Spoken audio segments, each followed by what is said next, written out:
Let me tell you what I got the week before Thanksgiving. We got a group, 7 men, 5 girls, 4 or 5 girls. They come rolling in. The first thing they do is the girls kick them out of the house so they can smoke cigars, and they're rolling down the street, walking the streets. Now, obviously, the streets are available to everybody to walk, right? But I got 7 dudes smoking cigars, running down the street, and they start congregating at the intersection. And they're just, they're doing what guys, they're just doing their thing, right? But it's at the intersection, because the girls won't let them smoke the cigars at the house, so they're at the intersection. So now they're wandering up, and they're mucking it up. They're pretty loud. They're your typical executive kind of dudes. And the patrol comes and talks to them, and we're in town for this golf tournament. I think it was the Coyotes alumni deal. So they go back.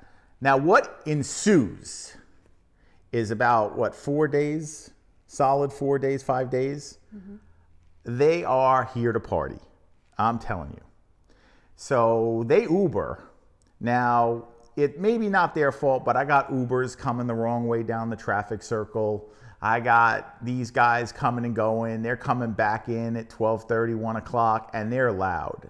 So they're coming in, and they're just having, and every time we try to go to sleep, boom, they come back, and it's not one Uber. No. There's so many of them, it's a fleet of Ubers. So we see the Uber fleet coming down it's an entourage. And they're coming down, like there's 4 Ubers, 5 Ubers, and they're looking for the house, and they're coming up the traffic circle the wrong way. And it just gets ridiculous. So they're screaming and yelling. So now as it goes, they get progressively more intoxicated every night. And they're now they're getting towards the end. So, now at some point they got their own vehicles, okay? One night, their guy comes home, and I don't know for sure that he was driving, but he sat in the driveway for 2 hours with car running. Now we're getting into 1 o'clock in the morning plus. Comes out, throws up all over the driveway, okay? And then goes in the house. All I hear all night is him screaming at the top of the lungs, "School's out for summer. School's out forever." And he is singing and screaming. This is your life. Think about that. I want you to think about that. I want the people who are like, my grandma needs to have a place to stay, and it's so nice to have her next door. That's one rental.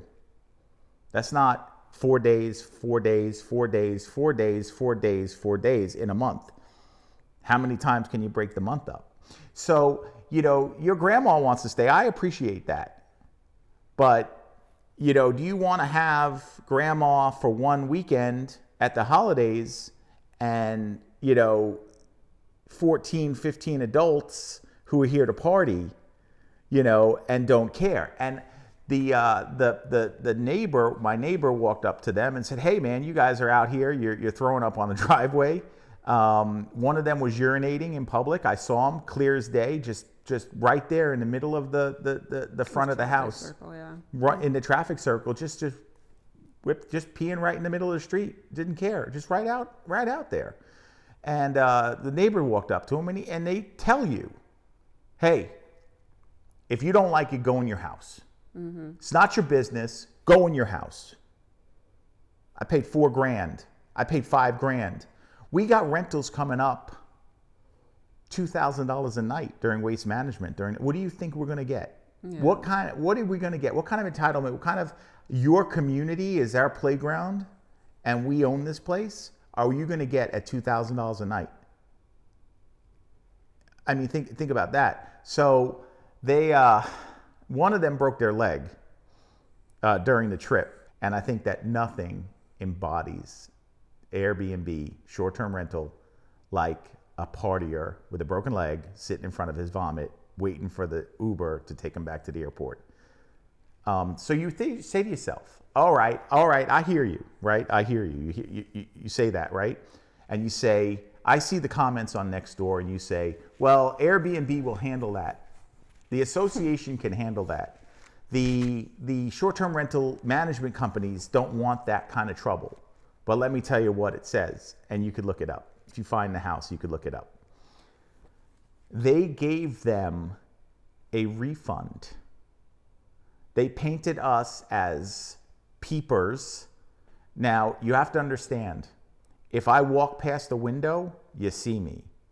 Our bedroom is right on that backyard. My balcony is right on that backyard. If I go on the balcony, I'm actively peeking on their girlfriends. This is what he said. It's in the review. We are peeping and we are filming them. And I will tell you, I'm filming your bad behavior, yes. If you're coming in public and you're coming home at 2 o'clock in the morning and you're screaming, I'm getting that on tape. You're right. Because I need that. Because the association only acts on evidence. Mm-hmm. And everything that we've complained about, we now have the evidence. Because the association has rules about 2 parties have to complain and 2 people have to be disturbed and you need complaint letters. So we had to start getting it on tape.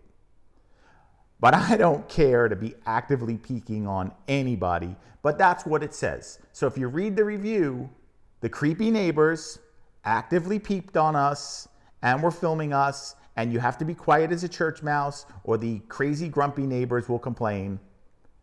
But it was an absolute nightmare. What went on there was Animal House.